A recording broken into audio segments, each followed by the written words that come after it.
Bismillahirrahmanirrahim. Alhamdulillahi rabbil alamin wa salatu wa salamu ala ashrafil mursalin nabiyuna Muhammad sallallahu alaihi wasallam. Falënderim të takon Allahut, atë e falenderojmë, falë dhe ndihmë vetëm për Allahut kërkojmë, ndërsa salavatet dhe selamet i dërgojmë mbi Muhammedin sallallahu alaihi wasallam, për familjen e tij të ndershme, shokët e tij besnik dhe gjithë ata që ecin dhe e pasojnë rrugën e tij deri në ditën e gjykimit. Inshallah vazhdojna me shpjegimin e librit Nurul Yakin, pra nësirën e pejgamberit sallallahu alaihi wasallam nga Sheikh Hudari rahimahullah. Në ligjëratën e kaluam biseduam rreth edhe shpjeguam rreth hijretit të parë edhe hijretit të dytë për në Habeshe. Pra kon hijreti i parë ku një grup prej sahabëve kanë shku në Habeshe. Edhe kena përmend se arsyeja ndoshta kryesore që kanë përmend dietar se pse ai grupi muslimanëve ka qenë Habeshe, ka shku, pra u kanë me e shpërnda davetin me thirrjen e pejgamberit alayhis salam. Pra kjo u kanë qëllimi i parë, pastaj u kanë edhe qëllimi i dytë, kena përmend se miu shpëtu fitnave, për shkak zullumit edhe dëmit që ja kanë bë mushrikët Mekas sahabëve radhiyallahu anhum. Pastaj edhe hijreti i dytë për në Habeshe e ka pas atë qëllim. E pas hijreti i dytë kena përmend se sahabët edhe pejgamberin alayhis salam edhe familjen e pejgamberit sallallahu alaihi wasallam fisët Mekase e kanë bojkotu. Pra 3 vite e kanë nënshkruar një letër të cilën e ka vendosur në brenda Çabës, ku gjitha familjet Mekase kanë nënshkruar që as mos me ble, as mos me shit prej muslimanëve. Edhe kjo i ka dëmtuar domethënë jashtëzakonisht shumë muslimanët. Gjendja e tyre u rëndu shumë, saqë ka pas prej tyre që u dash ndoshta me hangër edhe coftinën. Pra ka dalë shkretir, e ka gjetë një coftinë, e ka pastru pak edhe e ka dërgu familjes vet. E tjera raste ka pas kur u dash ndoshta me hangër gjethe edhe rrajt pemëve për shkak të mungesës së ushqimit. E pas këtyre sprovave që i ka ndodhur pejgamberit sallallahu alaihi wasallam edhe sahabëve, Allah azza xal ka vazhduar edhe me temë e sprovu robën e vet. Qysh ka rënë transmetime se njerëzit që më shumë të sprovohen pa janë pejgamberët, pastaj domethënë gjenerat pas gjenerate varësisht për imanit, pra është edhe sprova. Allah azza xal ka dashur që pejgamberin e tij po edhe ata të cilët e shoqërojnë pejgamberin me i sprovu. Derisa domon dallohet se ai i cili është i sigurt në imanin e tij, edhe ai i cili ka më dyshje apo ka në nifak në imanin e tij. Pastaj pas këtyre ngjarjeve fika shkorta që i përmendëm, vjen edhe një vit të cilën dietarët e kanë quajtur edhe viti i pikëllimit apo viti i mërzisë. Disa prej historianëve thonë se kështu e ka quajtur vetë pejgamberi sallallahu alaihi wasallam, pra ka quajtur viti i mërzisë apo viti i pikëllimit. E disa dietarë tjerë thonë se kjo është punë që e kanë bërë historianët më vonë. Nuk ka hadith as të vërtetë as daife që pejgamberi sallallahu alaihi wasallam e ka quajtur viti i pikëllimit. Mirpo ajo që ka është më rëndësishme se ky vit, pra viti i 10 i dërgimit.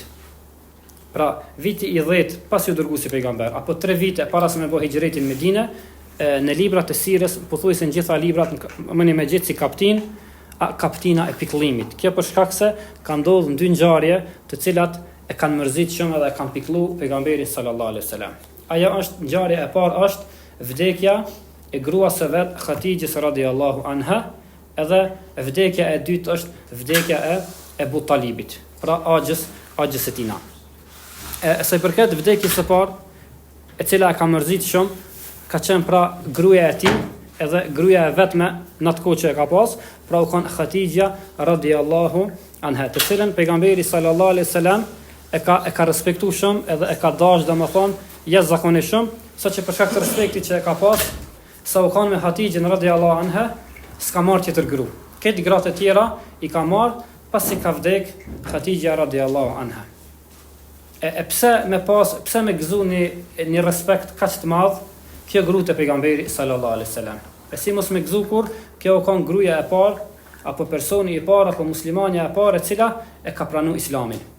Pra kur i erë shpallja pejgamberit sallallahu alaihi wasallam sa kanë shpell, ku shkoi kur u friksuam edhe e kapën ethet të ku shkoi me gjetë prehje, pra ka shku te Hatijja edhe ka rënë pranin e saj, edhe i ka thonë, e kena shpjeguar ajetet dethiruni, pra që i ka thonë domethënë mbulan, zemiluni, mbështjellën, pra u kanë domethënë për shkak të etheve.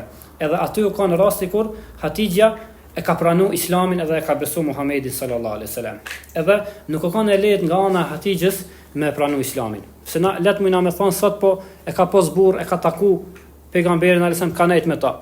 Allah azza jalla na bë shembull në Kur'an se ka pas pejgamber të mëhershëm, të cilët kanë pas gra, mirë po gratë e tyre nuk i kanë besu. Allahu subhanahu wa taala e ka prun Kur'an shembullin e Nuhit edhe shembullin e Lutit alayhi salam. Thot Allah azza jall, daraballahu mathalan lil ladhina kafaru imra'at Nuhi wa imra'at Lut. Thot Allah i ka pru shembull jo besimtarve gruhën e Nuhit edhe gruën e Lutit alayhi salam. Kanata tahta abdayn min ibadina salihayn fa khanatahuma. Thot ju kanë domon dy gratë, dy robrit e tanë të mirë po i kanë tradhtu ata. Dietarët, komentatorët e Kur'anit kanë thënë se tradhtia nuk u kanë tradhti bashkëtorë, për shkak se këtë pejgamber, gratë e tyre dhe familjarët e tyre i kanë pas ndershëm. Mirpo ka qenë tradhtia në iman që e kanë bë.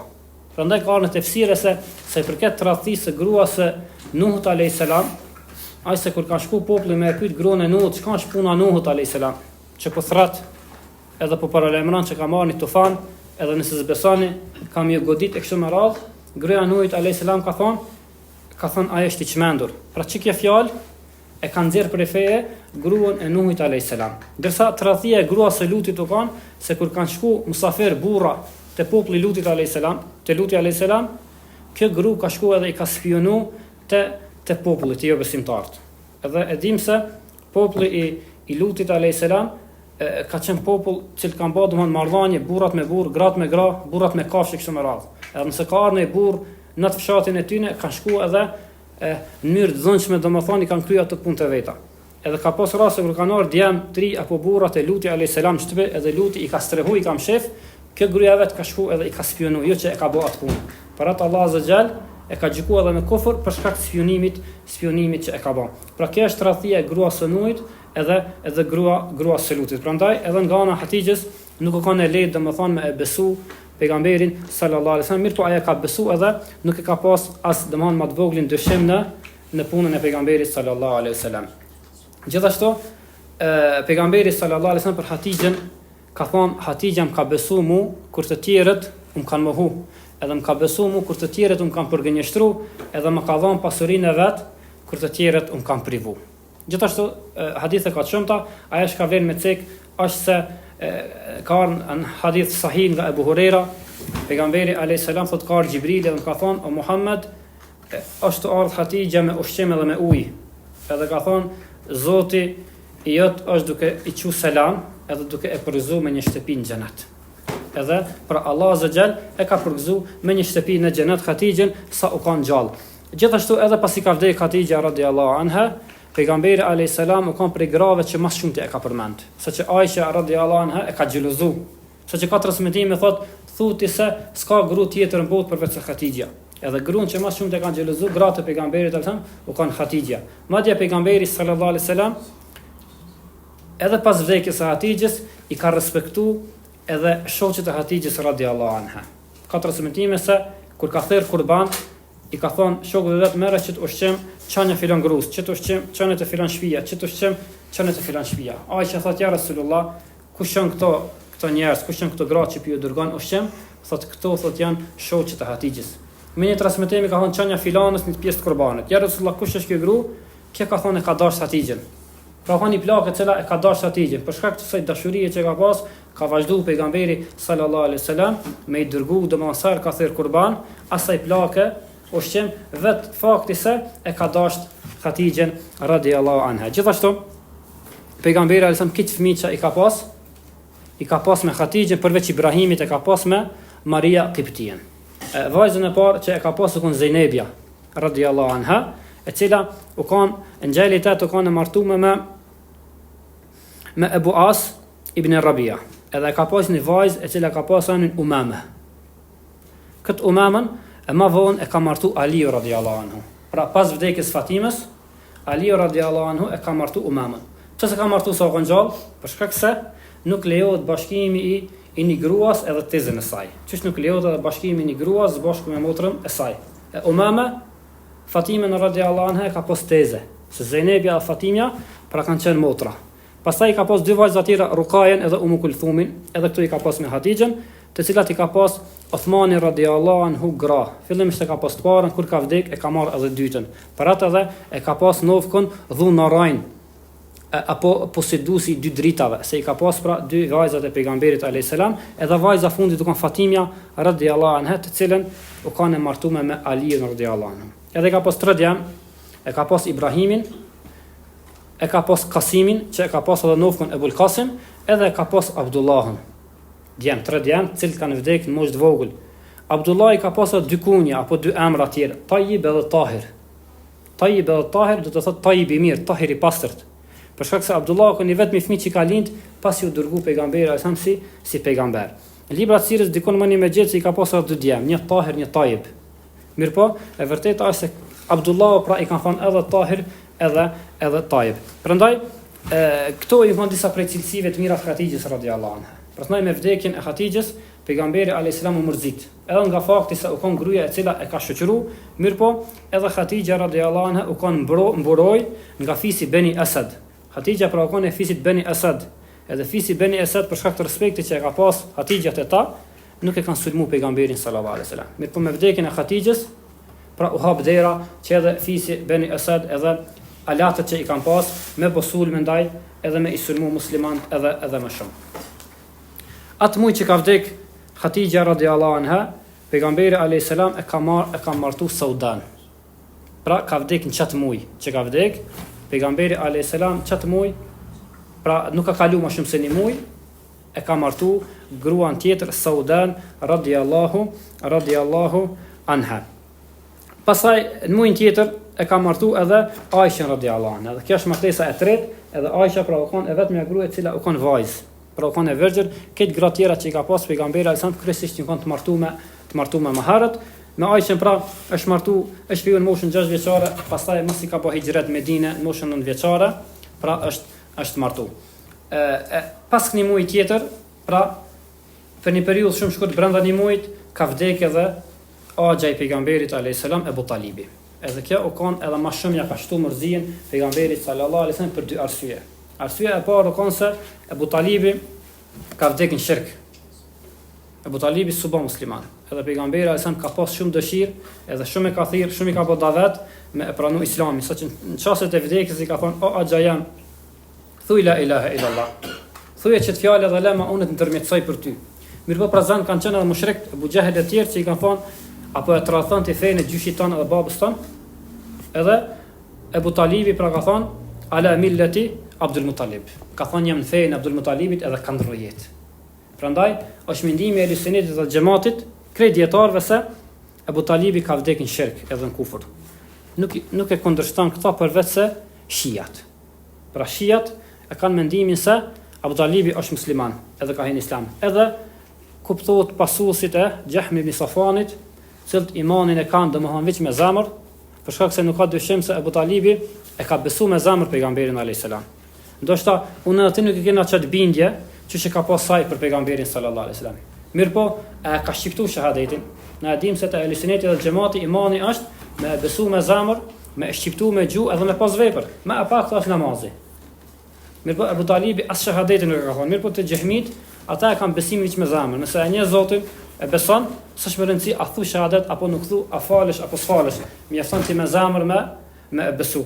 Prandaj ata e kanë futur domethënë Islam. Mirpo edhe vet ajetet kuranore edhe hadithet e pejgamberit alayhis salam aludojnë se Abu Talibi pra ka vdekur në shirk edhe është në xhenem madje. Ajeti kuranor në surën Qasas ku Allah azza jall i thot pejgamberit alayhis salam: "Innaka la tahdi man ahbabta, walakin Allah yahdi man yasha." Ti Muhammed s'mon me udhëzu këndon ti. Mirpo Allah është ai që udhëzon ata që don ai. Gjithashtu ka rënë 2 sahiha pra në Buhari edhe Muslim se pejgamberi alayhis salam ka thonë: "Ndoshta shefati jam që të mira që mi ka bëhet, që më ka mbrojt mua, kanë me aletësu pak xhehenamin." Pra, Ebu Talibi ka më kanë, në xhehenam ka më kanë, po pak ma ngritur, s'paku kamt kanë me i pështu pak. Kështu kanë thonë djetarët e kanë spjegu, është pak ma ngritur në xhehenam. Në xhehenam është mirë, po e ka pak ma letë se ata tjertë. Ka thonë gjithashtu pejgamberi alayhis salam, thotë sikur mos i shakon unë ka pas më kanë fi darkil asfali min an-nar, në shtresën e fundit zjarrit. Pra, sebebi kryesor pse është mërzit, pejgamberi Allahut të kanë se ka vdekur në shirk. Edhe mërzia e dytë të kanë se Ebu Talibi ka qenë një mburoj e fort për pejgamberin alayhis salam. Me vdekjen e Ebu Talibit ju shpeshtu edhe ju sulmet ju bë më të mëdha ndaj pejgamberit sallallahu alaihi wasallam. Sa ka qenë gjallë Ebu Talibi, nuk është sulmuar shumë pejgamberi Allahut. Mirë, po me vdekjen e tina, kur ka dalë në rrugë, ka raste që e kanë gjujë domethënë me dhë, me zall në fytyrë, ka raste kur u kanë duke u fal, ja kanë hodh pa pastërti në shtëpinë, edhe ka raste tjera të cilat ja kanë vendosur një rryp apo një rrobë në fytyn e tina, edhe kanë dashur domethënë me e fur në çave, me ia marr shpirtin, edhe s'ka guxuar kurkush prej sahabëve nga Afrika me ndërhy përveç Ebu Bekrit. Ebu Bekrit domethënë nuk e ka menduar dy herë. Ka hyrë në mesin e tyne, domon me shpinën e vet, me trupin e vet, e ka mbrojt pejgamberin sallallahu alaihi wasallam, edhe ju ka thonë ataqtuluna rajulan ay yaqulu rabbi Allah. Apo doni me mbyt burrin njerin vetëm se thot Zoti im është Allahu. Pra pse u luftu pejgamberi alayhis salam? Është luftu për çet fjalë. Rabbi Allah, Zoti im është Allahu. Nuk është luftu se ka bo përçarje, nuk është luftu se ka bo fetën në Mekë. Ata kështu në mbrojt, e kanë akuzuar se Muhamedi është sihirbaz, ka bo përçarje në mesin tonë për e dan babën edhe të birin, këto vetëm janë fjalë dhe akuza. Çish ka mundësi njerëz cëlt për një dele, ndoshta 100 vjet kanë bë luftë. Nimi burrë e mbra për një dele. E që ta njerëz domon nuk mund me dalë me akuzu dikan se ti po bën përçarje edhe na po të luftojmë ti. Mirë po, arsyeja kryesore se pse u luftu pejgamberi alayhis salam, pra ka qenë kjo fjalë të cilën e ka thënë Ebu Bekri. Rabbi Allah, Zoti jam është Allah. Madje Allah azza jalla ka kallzuar Kur'an edhe punën e Musës alayhis salam. Musa alayhis salam kur ka dashur me mbyt faraonin me ushtrinë e tij, ata e kanë bërë si sebeb, si arsye, një rast kur një musliman nga Benu Israil ka pas një grindje me një kipti, me një nga familja faraonit. Edhe Musa kur i ka pa, ka ndërhyj edhe ka godit atë egjiptasin, mirë po dietar thonë me gishta e ka prek. Mirë po kjo ka bë edhe e ka rrëzu atë person edhe ka rënë tokë. Edhe ky person ka rënë tokë edhe ka vdek. Pastaj kur u mbledh paria e faraonit me ushtrinë e tij për me mbyt Musa alayhis salam, kinse për këtë rast aty ka qenë edhe një njeri, një djalosh, i cili kanë thonë komentatorët e Kur'anit, ka thonë e ka pas miq faraonin. E ka pas miq faraonin. Edhe kur u bë ky mbledhimi, ky burr ka fol. Allah azza jalla ka përshkruar fjalët e tij në Kur'an, edhe thot Allah: "Wa qala ar-rajulu al-mu'min min ali fir'auna yaktumu imanu." Thot edhe një burr besimtar. Shikoni si Allah azza jalla e përshkruan këto. I thot ar-rajul burr, pastaj thot mu'min, besimtar. Min ali fir'aun nga familja e faraonit, i cili është duke e mshef imanin e tina. Nuk e ka kallëzuar që është musliman. Ka thon ataqtuluna rajulan ay yaqulu rabbi Allah, thot apo doni me mbyt thot njerin vetëm se thot Zoti im është Allahu. Pra Allah azza jall e ka përshkruar këtë djalosh që e ka thon këtë llaf para faraonit, edhe pse e ka pas miq, ka mujt me arrit shumë të mëdha në dynjë. Sot me pas miq një kryetar apo një kryeminist të shtetit, kishin benefite, edhe shumë e përfitu. Edhe pse pushteti këtyn është i kufizuar nga vet ata. Faraoni ka pas pushtet në tokë, domethënë. Edhe ky që e ka pas miq ka mujt me arrit shumë. Mirë po, haku edhe vërteta u kanë më e dashur, edhe u qua dhe ka thonë të vërtetën sy. Pastaj Allah zëri tha, rajulun mu'min, tha një burr besimtar. Gjithashtu Allahu subhanahu wa taala për këtë djalosh e bën edhe një ajet tjetër ku thot wa jaa ar-rajulu min aqsa al-madina yas'a. Thot ka ardhur një burr prej skajt qytetit. Pra prej palës së faraonit ka ardhur duke vrapu, edhe i ka treguar Musait alayhis salam, ka thot largov se paria e faraonit me ushtrinë e tij në mbledh, edhe po dojnë me të mbyt ty. Për çka? Edhe Musa ka thonë Rabbi Allah. Njëjtë sikur se pejgamberi alayhis salam Rabbi Allah, Zoti jam është Allah. Pra ju luftu, edhe sot vazhdojnë me luftu muslimanët për këtë fjalë. Sot muslimanët luftojnë për këtë fjalë, edhe pse ata kanë arsyetime kinse na jena duke i luftu për shkak të ekstremizmit, edhe fjalëve tjera, mirë po e vërteta është se ata janë duke u luftu vetëm se për shkak të fjalës Zoti ynë është Allahu. Edhe sot ajo që është duke ndodhur në Gaza, nuk është pyetje Hamasi, nuk është pyetje ai grup ose ky grup. Ata njerëz që kanë luftu, ata fëmijë duke u vrarë, janë duke u coptu për shkak të kësaj fjale. Zoti ynë është Allahu. Prandaj Allahu subhanahu wa taala ka kallëzu edhe rastin e Musait, edhe rastin e pejgamberit alayhis salam, se njerëzit luftohen edhe mbyten edhe coptohen vetëm se për shkak të kësaj fjale, Zoti ynë është Allahu. Pas kësaj fitne që i ndodhi pejgamberit alayhis salam, pas këtij viti domethënë të pikëllimit, edhe sheh pejgamberi alayhis salam se punë ju kanë ngushtu, edhe Daveti s'po përparon, muslimanët u banën 10 vite numër i vogël, vendosë domethënë me elan Mekën edhe me shku me një qytet tjetër në Taif, afër Mekës, të cilën e ka banu fisi i Thaqifit. Edhe ka shku te ky qytet, në hyrje të qytetit e kanë prit 3 burrat kryesorë që kanë të atij vendi. Kanë qenë Abdu Lejal, Mesudi edhe Habibi. Këta kanë qenë 3 vëllezër, të cilët e kanë udhëheq Thaqifin, edhe kanë prit me një pritje shumë të keqe. Pra e kanë mohu qysh në fillim pejgamberin sallallahu alaihi wasallam.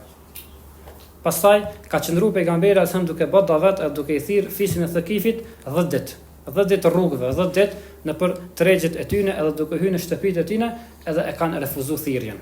Mas 10 ditë e ka pasur nuk po e pranojnë Islamin.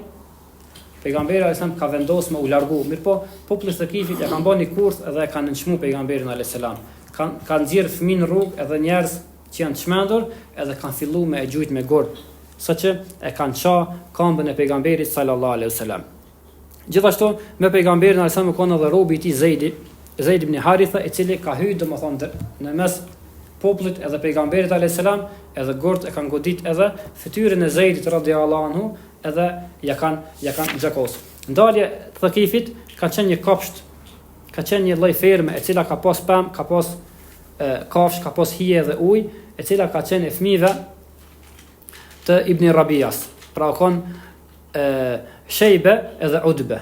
Mirëpo, këta kanë qenë prej mushrikëve, dhe pejgamberi alayhis salam nuk ka dashur që me kërku ndihmë te këta. Mirëpo ka shku pak më larg te një pemë rrushit, te një hije, edhe ul aty me Zeidin. Kur e kanë pa këta dy djem, edhe pse kanë qenë mushrikë, ju ka dhënë pejgamberi alayhis salam. Edhe kanë pas një rob i cili ka pasanin Ades, ka qenë i krishter, i ka thënë merre këtë rrosh edhe çoja Muhamedit. Çe këtij personi i cili ka domthoni gjakosu.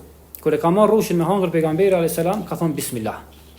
Adesi u shquditi, ka thonë që të fjallë që po e thu ku e ke mësu, se thot fjallën bismillah, ky ka qenë i krishter, e ka ditë sërin Isës, e ka ditë që Isa e ka thonë këtë fjallë, edhe Musa e ka thonë këtë fjallë. Thot këtë fjallë arab nuk e njohin, thot ku po e di thot ti këtë fjallë, fjallën bismillah. I thot nga jeti edhe çfarë feje kite.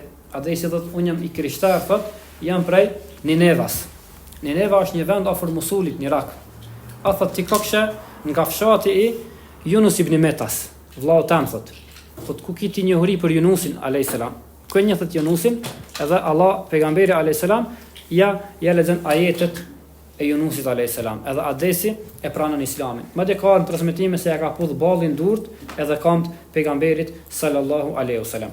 Pastaj pejgamberi sa nuk vendos më kthin Mekë më një herë. Mirpo shkon me një vend i cili quhet Nakhla, një vend një oaz ku ka pas ujë, ka pas pemë, edhe ka pas hije, edhe ka qëndru aty disa ditë për me u qetësu edhe mos më u kthy më një herë në Mekë. Për shkak se fisi i Thaqifit ka dërguar lajmtar edhe ka thënë se Muhamedi ka ardhur ka kërkuar ndihmën tonë kundra juve me na shtin luftë. Edhe derisa ka qenë këtë vend, para se me shku te ky vend, ka ardhur Xhibrili alayhis salam e ka thënë Muhammed, ka thënë me mosh me laçe e kodrave, Allah azza ka dërgu apo don me i bashku çto dy kodra edhe me e mbyt këtë popullin e Taifit. Pejgamberi sa ka thënë jo, shpresoj që nga rraja e këtyre njerëzve ka me pas njerëz që kanë me adhuru Allahun azza wa jall. Edhe kështu ka ndodhur. Pra pejgamberi sa nuk i ka shkatru sot Taifi, pra është qytet në Arabinë Saudite në cilën pra krejt janë musliman. Edhe pse përkundër dhunës që ja kanë bërë pejgamberit alayhis salam, apet nuk ka pranu që Allah azza me e shkatru atë popull, nuk ka bërë dua që Allah azza me udhëzu. E derisa ka qenë këtë vend duke pushu, ka ndodhur një ngjarje ku Allahu subhanahu wa taala e ka dërguar një grup prej e xhenëve. Pra ka shkuar një grup e xhenëve, komentatorët e Kuranit kanë thënë se kanë 7 prej tyre. Edhe derisa kanë transmetime se pejgamberi Allahut duke u fal natë namaz natë, këta kanë dëgjuar Kur'anin. Këta janë xhen që e kanë mbrojë Musa alayhis salam. Janë xhen që e kanë mbrojë Musa alayhis salam dhe kanë njoft Tevratin, edhe kanë njoft Injilin. Edhe kur e kanë dëgjuar duke lexuar Kur'an, disa prej xhenëve kanë fol. Ata të tjerë kanë thonë ansitu, hashtni. Shoni, se kanë ditë që kjo fjalë është duke i përngja fjalës që ju ka zbrit Musa alayhis salam. Prandaj shikoni se edukata e xhenëve në raport me Kur'anin e Kerimin. Prandaj është rrugës edhe sot që kur lexohet fjala e Allahut nëse në xhami, mos më bëj mohabet, as ti mos më lexo Kur'an. Nëse është duke lexu imami, do të më dëgjoj. Nëse ke lexuar Kur'an shpejt, dëgjoj ose ndale Kur'anin. Nëse je në vetur, ke lexuar Kur'an, nuk bën më bëj mohabet. Nëse ti je duke folur dikush ndërhyn në raport me ty, çka i thotë? I thoja ka mundësi se jam të folune. prekësh fjalën tënde me mos më dëgju. Çka është puna e fjalës Allahut?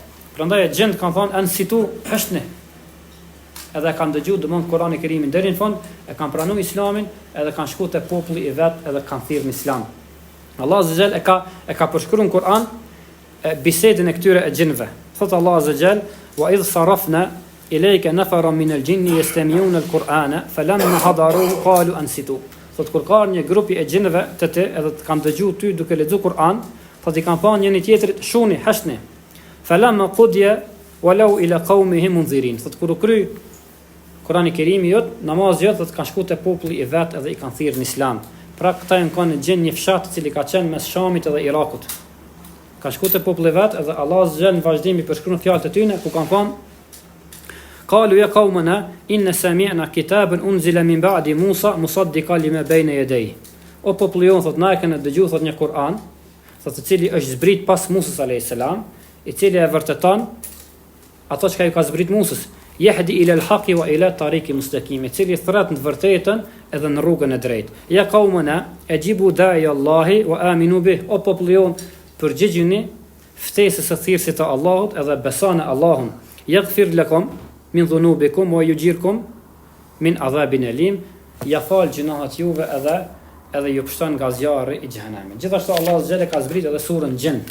Sura Jinn, sura e cila flet për këtë temë: "Kul uhiya ilayya annahu istama'a nafaru min al-jinni faqalu inna sami'na Qur'anan ajaba." Thuje Muhammed, më ka shpall mua se realitet pejgamberi alsa nuk e ka ditë se këta e gjinj janë prezant. Po Allah Azza Jalla ka shpall. Ka thënë po të shpalli se u ka një grupi e gjinëve e ka dëgju Kur'anin tënd, edhe ju kthy te populli vet, i kanë thirrë në Islam, edhe e kanë pranuar Islamin.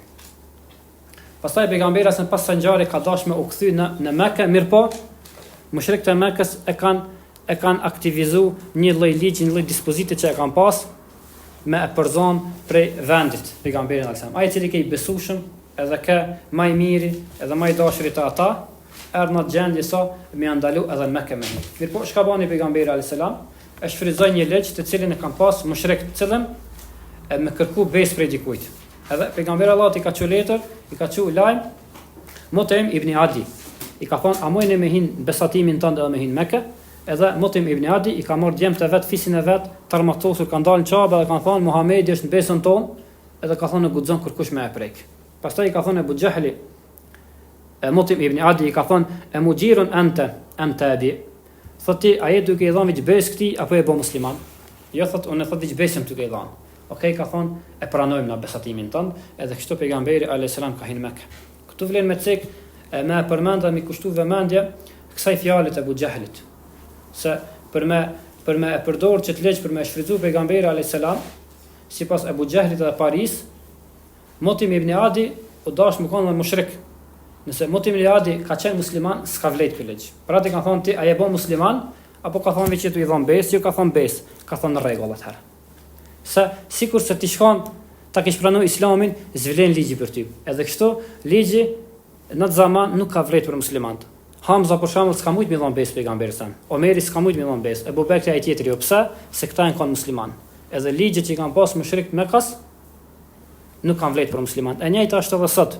Sot ligjet vlen për jo musliman, mirë po jo për muslimanët. Drejta ndërkombëtare, konventat për drejtat e njeriut, gjykata ndërkombëtare zvlen nëse viktimat janë musliman. Nëse janë një musliman po, edhe nëse vret musliman, zvlen ligje. Drejta për shkollim, a kanë këtë drejt po. Nëse me mboles, ti s'ke drejt me u shkollu.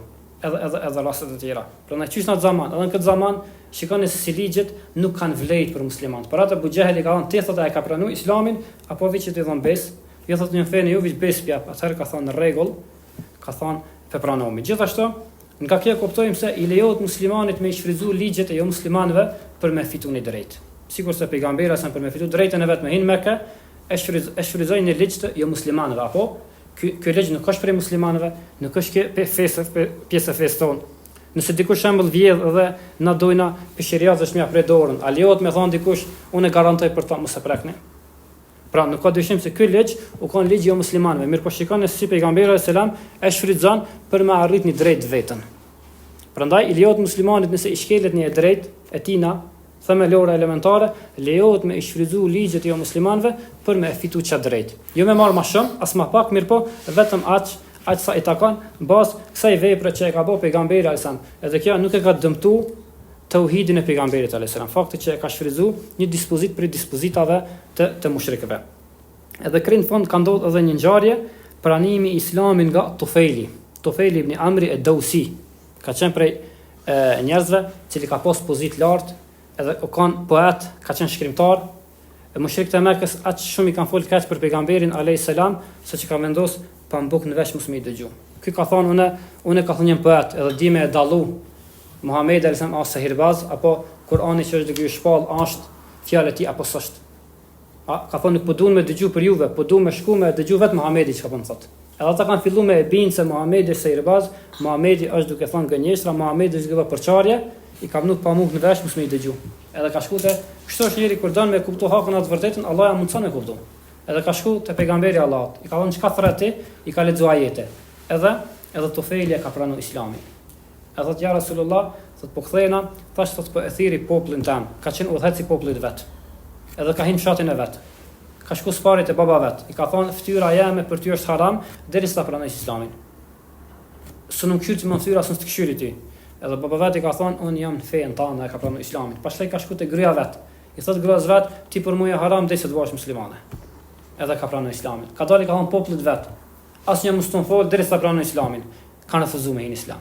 Edhe u kthyte pejgamberi Allahut ka një Rasulullah, populli Dausit ka refuzuar me Islam, bën dua Allahu më shkatërroj. Ja Rasulullah fisi Daus me Islam bën dua. Pejgamberi Allahut i ka ngrit durt. Sahabët i kanë ngrit durt duke minutë që po bën dua më shkatërroj. Ka bë dua, ka thonë o Allah, udhëzoje fisin Daus edhe birit e na. Ka thonë shkatheri atë tash në Islam. Ka shku, Tufejli i ka thirrë në Islam, edhe pastaj populli i tij e kanë pranuar Islamin edhe më vonë pranë Medinë kanë ardhur edhe kanë bërë hijrete pejgamberi sallallahu alaihi wasallam. Prandaj pas shumë këtyre sprovave që i përmendëm edhe dersin e kaluam. Hijreti i parë, hijreti i dytë në Habeshe, pastaj izolimi 3 vjeçar që u bë pejgamberit alayhis salam, pastaj viti i pikëllimit që e dërmoi e shkatërroi pejgamberin Allahut, vdekja e Hatixhit dhe vdekja e Abu Talibit, ka ardhur koha që Zoti më e kënaq robën e vet. Mja forcu imanin edhe me shpërbly fa inna ma'al usri yusra. Pas vështirësisë vjen lehtësimi, ka thënë Allah azza wa jall. Cili ke lehtësimi? Pra kjo është Israja dhe Miraxhi ku Allah azza wa jall me robën e vet e takon me krejt pejgambert, Allah azza wa jall fol me pejgamberin alayhis salam edhe e jep një anë për ibadeteve më të mëdha që pejgamberi Allahut i ka thonë kurrati a'yun drita e syve, ajo e cila kur muslimanët janë lodhur më shumëti, i ka thonë Bilalit, o Bilal, freskana me namaz, ajo e cila e ndan imanin dhe kufrin, pra ja ka dhënë namazin për me e qetësu pra pejgamberin sallallahu alaihi wasallam. Mirë po, rreth Isra's dhe Miraxhit inshallah do të folmi në ligjëratën e ardhshme. Aqulu qawli hadha astaghfirullaha li wa lakum fastaghfiruhu innahu huwal ghafurur rahim.